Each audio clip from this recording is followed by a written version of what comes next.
আলহামদুলিল্লাহ, মহান আল্লাহ পাক রব্বুল আলামিনের দরবারে অসংখ্য গণিত শুকরিয়া আদায় করছি, যিনি আমাদেরকে আজকের এই পবিত্র জুমার দিনে জুমার নামাজ আদায় করার জন্য জামে মসজিদে একত্রিত হওয়ার তৌফিক দান করেছেন এবং পাশাপাশি কোরআন ও হাদিস থেকে কিছু কথা বলার ও শোনার তৌফিক দান করেছেন। এজন্য আমরা মহান আল্লাহর দরবারে কালিমাতে শুকর আদায় করছি, আলহামদুলিল্লাহ। আজকে আমরা আলোচনা করব ইসলামের তৃতীয় খলিফা হযরত ওসমান রাদিয়াল্লাহু তাআলা আনহুর জীবনী নিয়ে, তার জীবন ইতিহাস, বিশেষ করে তার খেলাফত, তিনি যখন রাষ্ট্র ক্ষমতায় ছিলেন তিনি কিভাবে দেশের মুসলিমদের খেদমত করেছেন, সেবা করেছেন, সেই বিষয়ে আলোচনা করব। আল্লাহ তাআলা আলোচিত কথাগুলো থেকে আমাদেরকে শিক্ষা অর্জন করার তৌফিক দান করেন, সবাই বলি আমিন। হযরত ওসমান রাদিয়াল্লাহু তাআলা আনহু, তার নাম হচ্ছে ওসমান, ডাক নাম হচ্ছে আব্দুল্লাহ, আমর।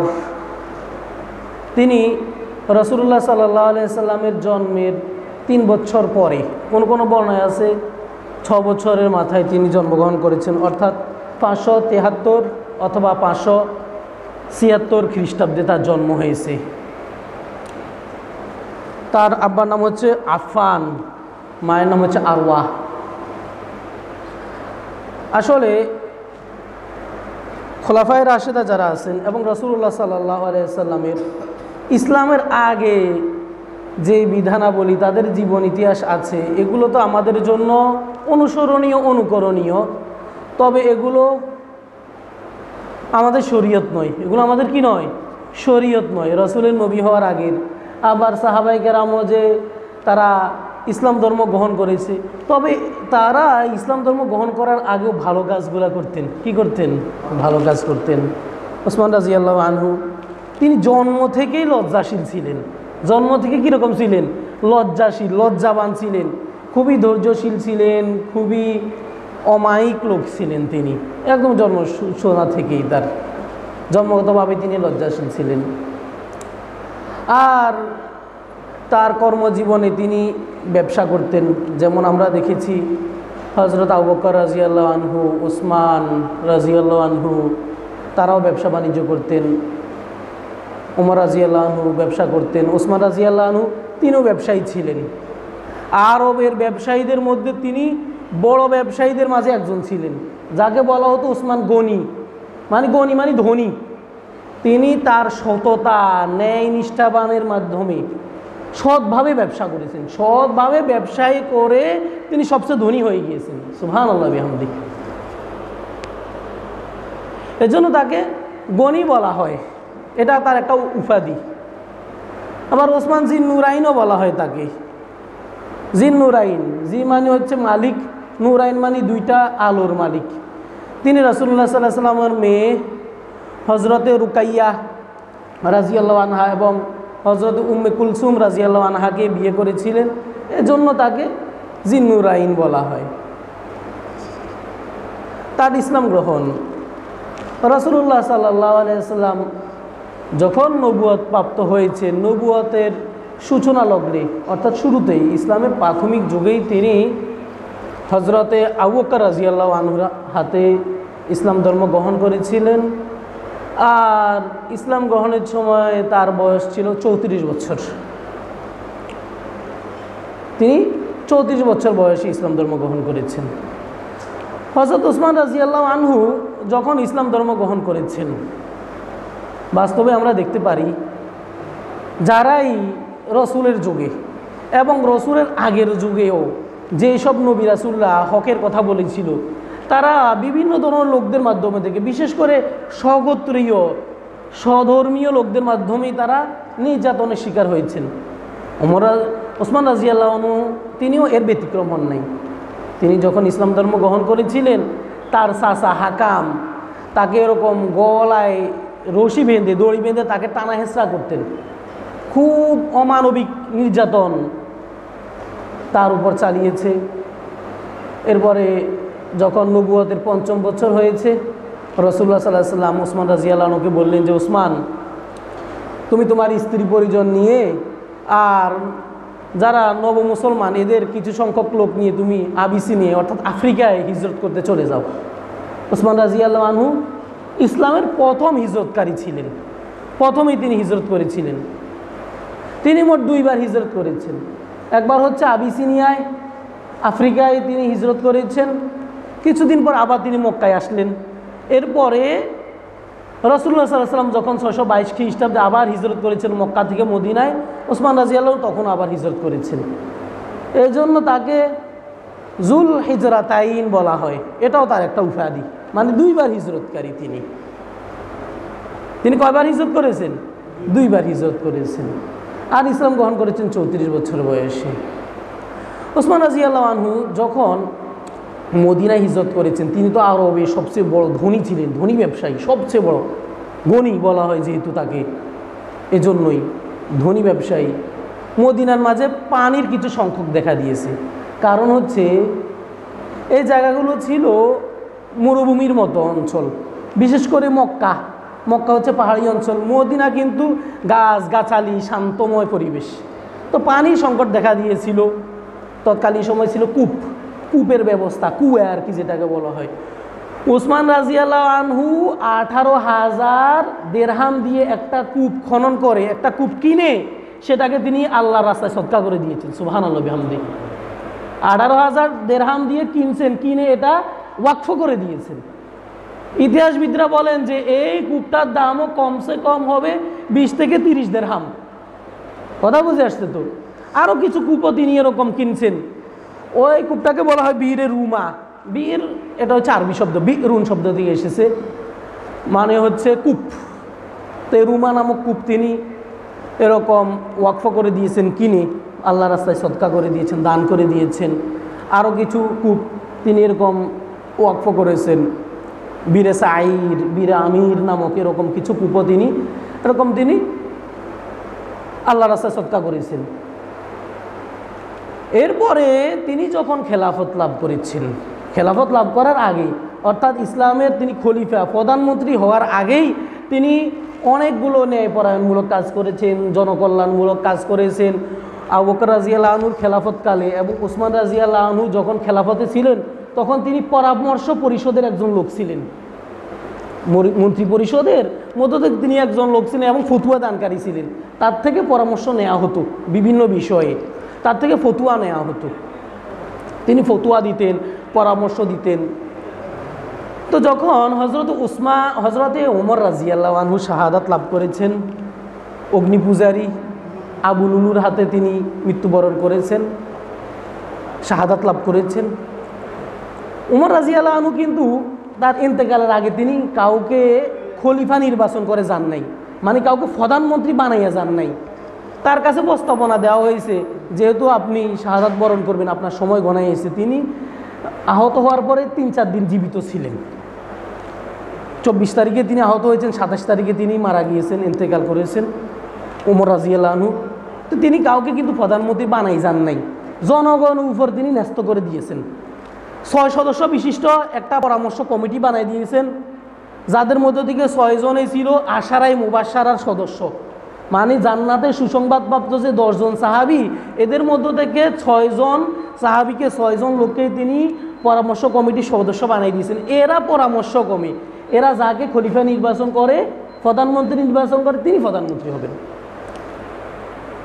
ওমর রাদিয়াল্লাহু আনহু হযরত ওসমান রাদিয়াল্লাহু আনহুকে, আলী রাদিয়াল্লাহু আনহুকে, আব্দুর রহমান রাদিয়াল্লাহু আনহুকে, তলহা রাদিয়াল্লাহু আনহুকে, জুবাইর রাদিয়াল্লাহু আনহুকে, আবি ওয়াক্কাস রাদিয়াল্লাহু আনহুকে, উবাইদুল্লাহ বিন আবি ওয়াক্কাস রাদিয়াল্লাহু আনহুকে, এই 6 জনকে তিনি পরামর্শ কমিটির মধ্যে করে দিয়েছেন।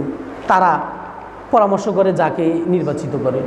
এই 6 জন আবার কি করছেন, আপনারা আমার কথা খেয়াল করবেন, কারণ তখনকার সময় ছিল খেলাফততন্ত্র, গণতন্ত্র ছিল, কিন্তু রাজতন্ত্র ছিল না। প্রধানমন্ত্রী ছেলে যে প্রধানমন্ত্রী হবে, ওমর রাদিয়াল্লাহু আনহু যে তার ছেলেকে প্রধানমন্ত্রী বানাই দিবে, এরকম কোনো সিস্টেম ছিল না।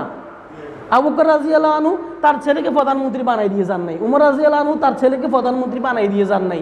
মানে রাজতন্ত্র ছিল না তখন, তখন ছিল গণতন্ত্র। জনগণের ভোটে যে নির্বাচিত হবে সেই হবে রাষ্ট্রপ্রধান, খলিফা। তো এই 6 জন লোক তারা আবার 3 জনকে সিলেক্ট করছে, আব্দুর রহমান রাদিয়াল্লাহু আনহুকে, ওমর এবং ওসমানকে। আব্দুর রহমান রাদিয়াল্লাহু আনহু তিনি তাকে অধিকার থেকে সরাই নিয়েছেন, মানে তিনি প্রধানমন্ত্রী হতে চান না, সরাই নিয়েছেন। রয়েছে 2 জন, ওসমান এবং আলী। আব্দুর রহমান রাদিয়াল্লাহু আনহু তবে তিনি দায়িত্ব নিয়েছেন যে মানুষের থেকে যে ভোট নেবেন, ভোট চাওয়ার যে দায়িত্ব, তিনি মানুষের থেকে গিয়ে, তখনকার সময় তো লেখালেখির মাধ্যমে ভোটাভুটি ছিল না, মৌখিকভাবে ভোটাভুটি ছিল, মৌখিক রায়ের ভিত্তিতে হতো। আব্দুর রহমান রাদিয়াল্লাহু আনহু তিনি এই দায়িত্বটা নিয়েছেন। তো 2 জন হবে খলিফার, 2 জন থেকে 1 জন হবে ওসমান এবং আলী। তারা কিন্তু প্রার্থী ছিল না। একটা বিষয় কি, তারা প্রার্থী ছিল না। প্রার্থী মানে যিনি ক্ষমতা কামনা করে। এখনকার সময় যেরকম একটা প্রার্থী হয়, আমাকে ভোট দেন ভাই, অমুক অমুক ইয়েতে আমি দাঁড়াইছি, অমুক পদে দাঁড়াইছি, অমুক মার্কায় দাঁড়াইছি, আমাকে ভোট দেন। তখন তারা ভোট চাইতো না। তারা কি করতো না? ভোট চাইতো না, তারা খেলাফত চাইতো না, ক্ষমতা তারা চাইতো না। কথা বুঝে আসছে তো? তো এই 2 জন লোককে নির্বাচিত করা হয়েছে। এদের জন্য ভোট চেয়েছেন হজরতে আব্দুর রহমান রাদিয়াল্লাহু আনহু। তিনি গিয়ে দেখলেন মানুষের, তিনি কয়েকদিন যাবত এরকম ইতিহাসের কিতাবের মাঝে বলা হয়েছেন বিনিদ্র রাত্র কাটাইছেন, ঘুমো যাইতে পারেন নাই এই ভোটের কার্যকলাপে, কাজের কারণে। মানুষের থেকে ভোট চাইছেন, ভোট কে কাকে ভোট দেয়। দেখা গেছে হযরত ওসমান রাদিয়াল্লাহু আনহুর পক্ষেই বেশি ভোট আসছে, ওসমান রাদিয়াল্লাহু আনহু খলিফা হয়েছেন। তাহলে দেখা গেছে তিনি ভোটের মাধ্যমে তিনি খলিফা হয়েছেন, রাষ্ট্রপ্রধান হয়েছেন। তো তিনি যখন রাষ্ট্রপ্রধান হয়েছিলেন, খলিফা হয়েছেন, খলিফা হওয়ার পরে তার খেলাফত ছিল, তিনি 24 হিজরির মহররম মাসে তিনি খেলাফত লাভ করেছেন। অর্থাৎ উমর রাদিয়াল্লাহু আনহুর খেলাফতের পরে, উমর রাদিয়াল্লাহু আনহু 13 হিজরিতে উমর রাদিয়াল্লাহু আনহু তখন তিনি ইন্তেকাল করেছিলেন। উমর রাদিয়াল্লাহু ইন্তেকালের পরে হচ্ছে হজরতে ওসমান রাদিয়াল্লাহু আনহুর খেলাফত। ওসমান রাদিয়াল্লাহু আনহু খেলাফত লাভ করার পরে তা উমর রাদিয়াল্লাহু আনহু যখন খলিফা ছিলেন, তার সাম্রাজ্য বিরাট আকার ধারণ করেছে। মিশর, এরপরে ইরাক, ইরান, এরপরে হচ্ছে সিরিয়া, আফ্রিকা পর্যন্ত ইসলামের বিরাট বড় একটা অংশ, অনেকগুলো দেশ ইসলামের ছায়াতলে চলে আসছে। এগুলো কখন আসছে? উমর রাদিয়াল্লাহু আনহুর সময়ে, দ্বিতীয় খলিফার সময়। অনেকগুলো যুদ্ধ বিগ্রহের মাধ্যমে ইসলামের অনেকগুলো দেশগুলো ইসলামের ছায়াতলে চলে আসছে। আর ওসমান রাদিয়াল্লাহু আনহুর সময় ছিল কি, তখন খালি খেদমত করা, সেবা করা ছিল, যুদ্ধ বিগ্রহ তেমন ছিল না। ওসমান রাদিয়াল্লাহু আনহুর সময় তিনি 11 বছর, তিনি 11 বছর 11 মাস 11 কিংবা 12 দিন ছিল। তাহলে দেখা গেছে প্রায় 12 বছর তিনি খেলাফতে ছিলেন। 644 খ্রিস্টাব্দ থেকে 656 খ্রিস্টাব্দ পর্যন্ত ইংরেজিতে তিনি খেলাফত এর দায়িত্বে ছিলেন। তার সময়ে অর্থনৈতিক অনেক উন্নত হয়েছে, অর্থনৈতিকভাবে, কৃষিক্ষেত্রে তিনি কালভার্ট নির্মাণ করেছেন, ওই যে ছোট ছোট পুল যেগুলো, এগুলো নির্মাণ করেছেন। এরপরে কূপ খনন করে দিয়েছেন।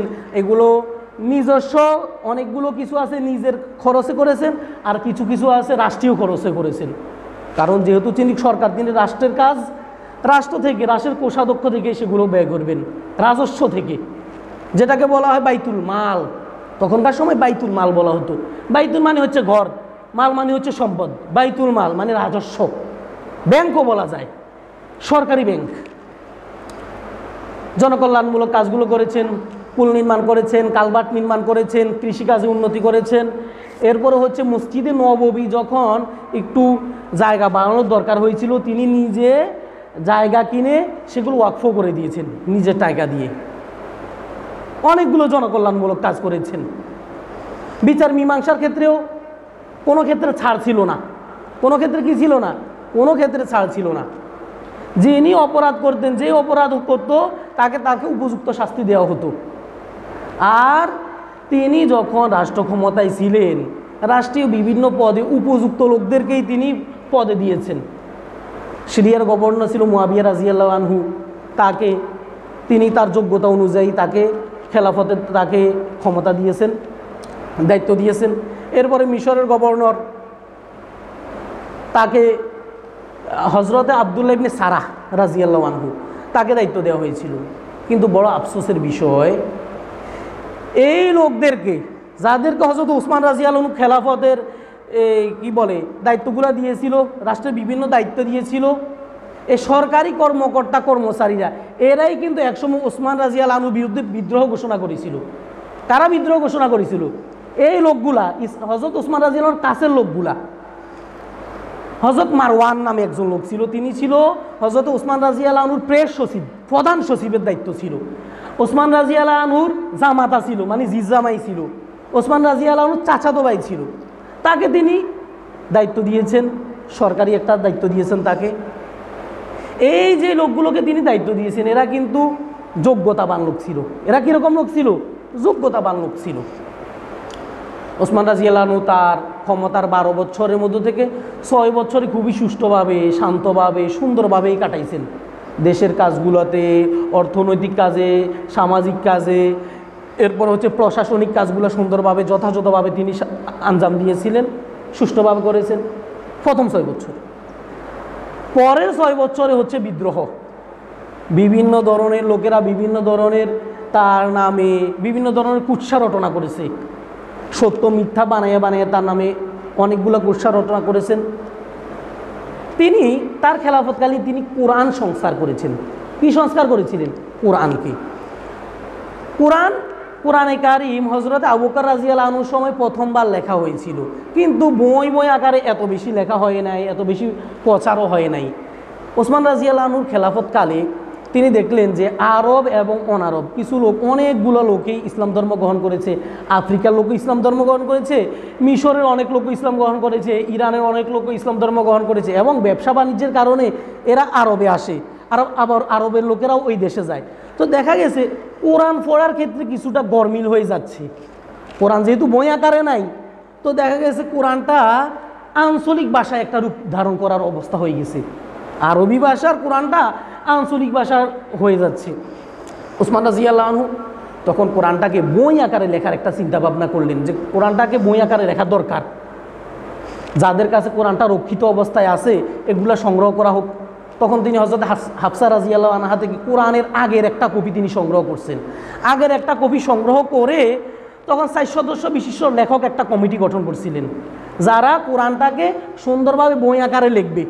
হযরত যায়েদ ইবনে সাবিতকে কমিটির সভাপতি বানিয়ে দিয়েছিল, আরও 3 জনকেও, 4 সদস্য যেহেতু, ওই 3 জনকে বলছে যে তোমরা জায়েদের তেলাওয়াতের সাথে, তারা তো হাফেজে কোরআন সাহাবী ছিল, জায়েদের তেলাওয়াতের সাথে যে বিষয় তোমাদের মতানৈক্য হয়, মিল না থাকে, তোমরা কুরাইশ যারা রসুলের বংশের লোক তাদের তেলাওয়াতের সাথে তোমরা মিল রেখে কোরআনটাকে লিপিবদ্ধ করো, লেখো।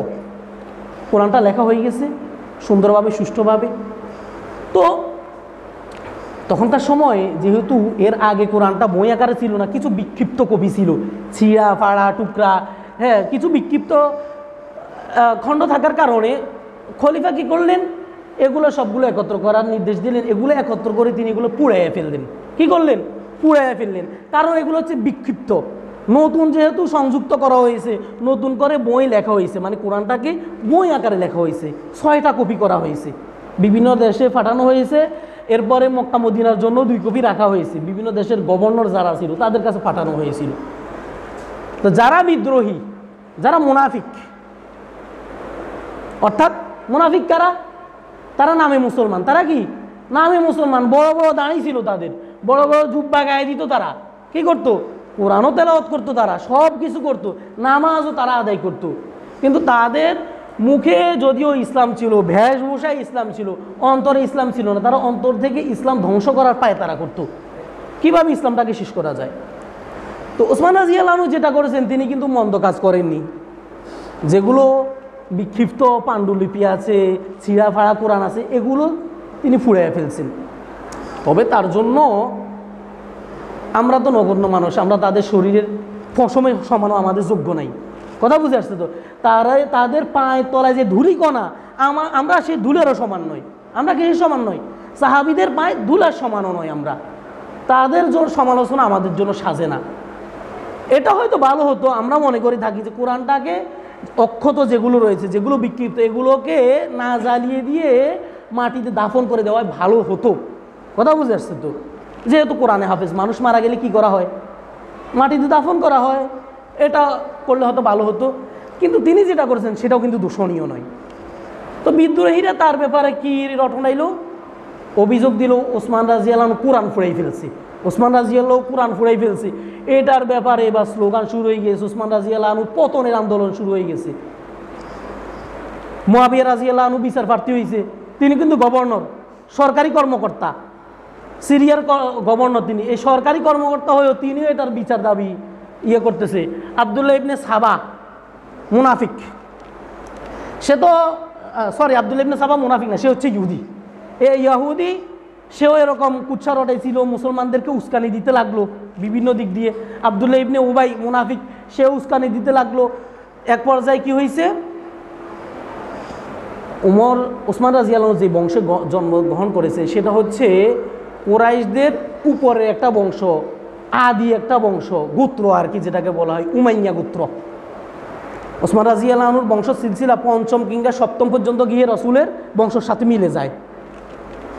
তো এই কি করলো তারা, উমাইয়া বংশ এবং কুরাইশদেরকে, তাদেরকে হাশিমি বংশের লোকদেরকে ওসমান রাদিয়াল্লাহু আনহুর বিরুদ্ধে খেপাইয়া দিয়েছে বিভিন্ন দিক দিয়ে। একটা অজুহাত তারা বাহির করছে অভিযোগ, সেটা হচ্ছে কোরআন পুরানোর অভিযোগ। এরপর তিনি যেহেতু রাষ্ট্রের কাজ করেছেন, তিনি রাষ্ট্রীয় যে জমিনগুলো ছিল সরকারি জমিন যে ফসল হতো বা সরকারি জমিন থেকে যেই টাকাগুলো আসতো তার ব্যাপারে অভিযোগ আসছে, এগুলো তিনি নিজের কাজে খরচ করেন, অথচ তিনি এগুলো নিজের কাজে খরচ করেন নাই, এগুলো রাষ্ট্রের কাজে তিনি খরচ করেছেন, যে জমিনগুলো ছিল সরকারি। এরপরে তার ব্যাপারে অভিযোগ আসছে তিনি আত্মীয় স্বজনদেরকে তিনি এরকম ক্ষমতা দিয়েছেন। তো আত্মীয় স্বজন যারা ছিল তাদেরকে কিন্তু তাদের যোগ্যতা অনুযায়ী তিনি ক্ষমতা দিয়েছেন, অযোগ্য কোনো লোকদেরকে তিনি কিন্তু ক্ষমতা দেন নাই। এরপরে যেহেতু তিনি বিচার মীমাংসা সুষ্ঠুভাবে করতেন, কিছু লোক যারা মুনাফিক, কিছু লোক আর যারা বন্দী হয়েছে, জেলবন্দি লোক যারা ছিল, এই জেলবন্দি লোকেরাও হযরত ওসমান রাদিয়াল্লাহু আনহুর বিরুদ্ধে লোকদেরকে খেপাই দিয়েছে। অবস্থাটা এমন হয়েছে যে খলিফা তার 6 বছরে তিনি যে উন্নতি করেছেন, দেশের কাজ করেছেন, মনে হয় যেন তাদের এগুলো কোনো খবরও নাই। তিনি কিন্তু জনকল্যাণমূলক কাজ করেছেন, তিনি জনগণের জন্য কাজ করেছেন।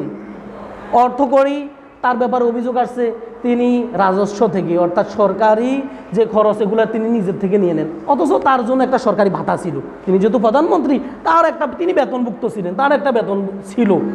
কিন্তু অভিযোগ আসছে কি, তিনি রাজস্ব থেকে মাল অর্থ সম্পদ তিনি আয়ত্ত করে নেন, নিজে এগুলো নিজের কাজে ব্যয় করেন, নিজে এগুলো নিজের কাজে খরচ করেন। তো এক পর্যায়ে কি হয়েছে, এই 6টা বছর ওসমান রাদিয়াল্লাহু আনহু খেলাফতে 6 বছর শুধু বিদ্রোহ, শুধু আন্দোলন চলছিল। প্রথম 6 বছর কিন্তু শান্তিপূর্ণভাবে ছিল, অনেকগুলো উন্নতি তিনি সাধন করেছেন। তিনি এগুলোর জন্য কঠোর হাতে দমন করেন নাই। কি করেন নাই? কঠোর হাতে দমন করেন নাই। উচিত ছিল কি, যারা বিদ্রোহ করে, খলিফার নামে মিথ্যা অজুহাত যারা দায়ের করছে তাদেরকে জেলবন্দি করা উচিত ছিল। কি করা উচিত ছিল? জেলে বন্দি করা উচিত ছিল। ওসমান রাদিয়াল্লাহু এটা করেন নাই। খুবই সহনশীল ছিল, খুবই ধৈর্যশীল ছিল। তিনি চান নাই যেন রক্তপাত হয়। পর্যায়ক্রমে কি হয়েছে, সবাই ওসমান রাদিয়াল্লাহু আনহুর বিরুদ্ধে পর্যায়ক্রমে আন্দোলন করে ওসমান রাদিয়াল্লাহু আনহুকে ঘেরাও করে ফেলছে। তার বাড়ি, তার বাসভবনটাও তারা সবাই অবরোধ করে ফেলছে। রাষ্ট্রপ্রধানের বাসভবনটাকেও অবরোধ করে ফেলছে। 40 দিন পর্যন্ত ওসমান রাদিয়াল্লাহু আনহুকে ঘেরাও করে রাখছে, অবরোধ করে রাখছে। ওসমান রাদিয়াল্লাহু আনহুকে পানি পর্যন্ত দেওয়া হয় নাই। কি দেওয়া হয় নাই? পানি। অজু যে করবে, খানা যে খাইবে, খানার পরে যে পানি খাইবে, তাকে পানি পর্যন্ত তার বন্ধ করে দেওয়া হয়েছিল। 12 দিন পর্যন্ত এরকম অবস্থা ছিল। আর 40 দিন পর্যন্ত তাকে তো পুরা ঘরবন্দি করে রাখা হয়েছিল।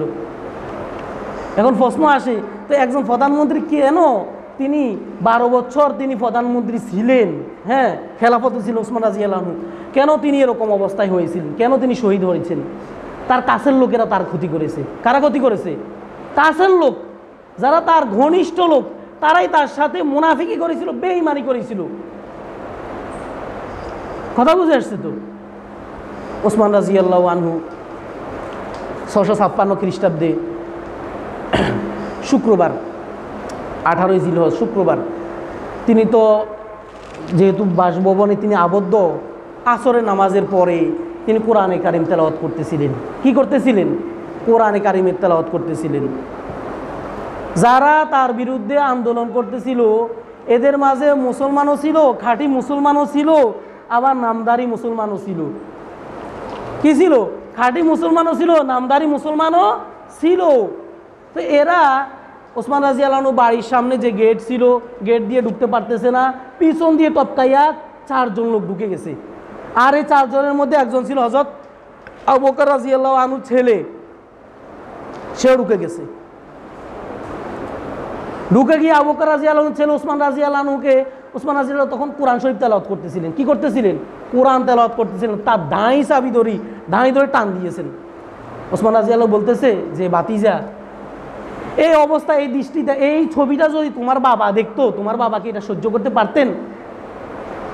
তোমার বাবা তো একজন খলিফা ছিলেন, ইসলামের প্রথম খলিফা, আমাদের বন্ধু ছিলেন তিনিও রাসূলের সাহাবী, আমিও রাসূলের সাহাবী। তো তুমি যে এই কাজটা করতেছো, এটা কি ভালো কাজ করতেছো?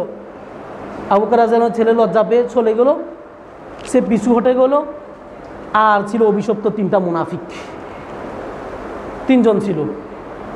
ওমর রাদিয়াল্লাহু আনহু, ওসমান রাদিয়াল্লাহু আনহু যখন কোরআন তেলাওয়াত করতেছে, ওসমান রাদিয়াল্লাহু আনহু শরীরের মাঝে তরবারি দিয়ে, তখনকার সময় তো ছিল ছুরি, খোলা তরবারি দিয়ে আঘাত করলো।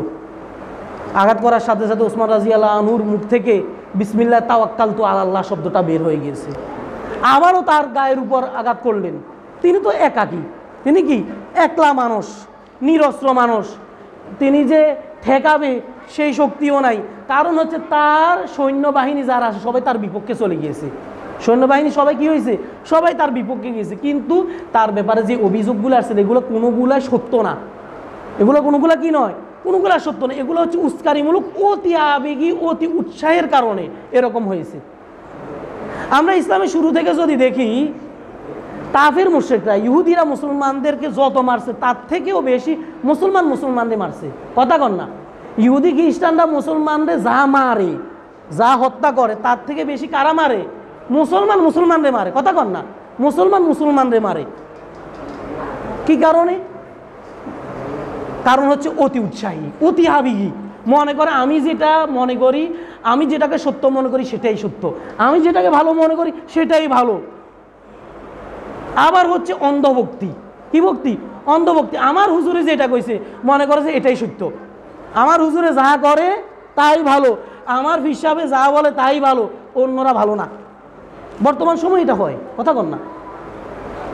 যে হুজুরের ভক্ত বা যে নেতার ভক্ত মনে করে যে উনি যা করে, উনি অন্যায় করলে অন্যায় সমালোচনা করে না, বা সমালোচনা না করুক, অন্যায়কে তো অন্যায় বলতে হবে। তো কি করা হয়? অন্যায়টাকে ভালো মনে করা হয়। আবার নিজের হুজুরে যেটা মনে করছে মনে করে যে এটাই ভালো, হ্যাঁ, অন্য যেটা মনে করছে সেটা ভালো না। তো ওসমান রাদিয়াল্লাহু আনহুর সময় ছিল এরকম। সেই সময়ের মুসলমানরা তারা মুনাফিকদের, ইহুদিদের আর স্বার্থলোভী কিছু মুসলমান, কীরকম মুসলমান? স্বার্থলোভী, ক্ষমতালোভী কিছু মুসলমানদের উস্কানিতে এই খলিফার যারা সরকারি কর্মকর্তা, কর্মচারী এবং সাধারণ মুসলমান ছিল সবাই খলিফার বিরুদ্ধে চলে গিয়েছিল। ওসমান রাদিয়াল্লাহু আনহুকে প্রথম আঘাত করা হয়েছে, দ্বিতীয়বার আবার আঘাত করা হয়েছিল। তার শরীর থেকে রক্ত ঝরে কোরআনে কারিমের একটা পেজের মাঝে, একটা পৃষ্ঠার মাঝে ফাসায়াকফিকাহুমুল্লাহ ওয়া হুয়াস সামিউল আলিম, এই আয়াতের মাঝে তার শরীর রক্ত গিয়ে পড়েছিল। তৃতীয়বার আবার তাকে আঘাত করা হয়েছিল। তার স্ত্রী তখন ধরতে গিয়েছিল তরবারি, তার স্ত্রীর হাতের আঙ্গুল 3টাও কেটে গিয়েছিল। তৃতীয় আঘাতে তিনি শাহাদাত লাভ করেছেন। ইন্না লিল্লাহি ওয়া ইন্না ইলাইহি রাজিউন। তাহলে আমরা দেখতে পাই ওসমান রাদিয়াল্লাহু আনহুকে ইহুদিরা মারে নাই। ওসমান রাদিয়াল্লাহু আনহু কারা মারে নাই? ইহুদি মারে নাই, খ্রিস্টান মারে নাই। ইহুদিরা উস্কানি দিয়েছিল। ইহুদিরা কি করেছিল? উস্কানি দিয়েছিল, ভুলভাল বুঝিয়েছিল। এরপর খ্রিস্টানরা মারে নাই, অন্যান্য ধর্মাবলম্বীরা মারে নাই। উমর রাদিয়াল্লাহু আনহুকে কিন্তু একজন কাফের মেরেছিল, আবু লুলু, সে কাফের। আর ওসমান এবং আলী রাদিয়াল্লাহু আনহুকে যারা মারছিল তারা মুসলমান। তারা কি ছিল? তারা মুসলমান ছিল, তারা কিন্তু ভিন্ন ধর্মাবলম্বী ছিল না। আমরা বর্তমান সময়ে দেখি, এবং রাসূল সাল্লাল্লাহু আলাইহি ওয়াসাল্লামের সময়, উমর রাদিয়াল্লাহু আনহুর সময়, যেটা আমরা গত কয়েকদিনের আলোচনায়, কয়েক শুক্রবার আলোচনা আমরা বলেছিলাম যে রাসূল সাল্লাল্লাহু আলাইহি ওয়াসাল্লাম যখন মদিনার প্রেসিডেন্ট হয়েছিলেন, খেলাফত লাভ করেছিলেন, তিনি মদিনার প্রধানমন্ত্রী হয়েছিলেন, মদিনা সনদ একটা কায়েম করেছিলেন, তখন ধর্মীয় স্বাধীনতা দেয়া হয়েছিল। মুসলমান রাষ্ট্রে যারা বিধর্মী থাকে তাদেরকে ধর্মীয় নিরাপত্তা দিতে হয়। তাদেরকে কি করতে হয়? ধর্মীয় নিরাপত্তা দিতে হয়। সে যতক্ষণ পর্যন্ত বেদিন ততদিন পর্যন্ত সে তার ধর্ম পালন করবে। সে যদি মুশরিক হয়, হিন্দু হয়, খ্রিস্টান হয়, বৌদ্ধ হয়, সে তার ধর্ম পালন করবে। কিন্তু মুসলমান হওয়ার পরে সে এই কাজগুলো করতে পারবে না। মুসলমান হওয়ার পরে সে কি করতে পারবে না? তখন আর মূর্তি পূজা করতে পারবে না, কবর পূজা করতে পারবে না, তার জন্য এগুলো হারাম। কিন্তু যখন সে অন্য ধর্মের লোক, তখন সে কিন্তু অন্য ধর্ম পালন করতে পারবে। যে লোকটা হিন্দু সে তার পূজা করতে পারবে। কথা কন না, এটা আমার কথা না, তো এটা কোনো হুজুরের কথা না। এটা রাসূল সাল্লাল্লাহু আলাইহি ওয়াসাল্লাম যখন মদিনার প্রেসিডেন্ট হয়েছেন, রাসূল বিরাট বড় একটা সংবিধান লিখেছিলেন, ওই সেই সংবিধানের মাঝেই ছিল। এরপরে উমর রাদিয়াল্লাহু আনহুর সময় সেই নীতি অনুসরণ করা হয়েছিল, আবু বকর রাদিয়াল্লাহু আনহুর সময় সেই নীতি অনুসরণ করা হয়েছিল। উমর রাদিয়াল্লাহু আনহুর জামানাতেও বিধর্মীদেরকে তাদের ধর্মীয় স্বাধীনতা দেওয়া হয়েছিল। তো তাদেরকে নিরাপত্তা দিতে হবে। তো নিরাপত্তা দিতে গেলে নিরাপত্তা কাদেরকে দিয়ে করতে হবে? তাদেরকে স্বধর্মীয় লোকদেরকে দিয়ে কি নিরাপত্তা দিতে হবে, নাকি মুসলমানদেরকে দিয়ে নিরাপত্তা দিতে হবে? পূজা হচ্ছে, মুসলমানরা যেতে পারবে নিরাপত্তা দেওয়ার জন্য, মানে হচ্ছে কারা? যেমন পুলিশ দিয়ে নিরাপত্তা দেওয়া হয়, আর্মি দিয়ে নিরাপত্তা দেওয়া হয়, র্যাব দিয়ে নিরাপত্তা দেওয়া হয়। কিন্তু সাধারণ মুসলমানদের সেখানে যাওয়া উচিত না। যাইলে শিরক হইব। কথা কন না, যাইলে কি হইব?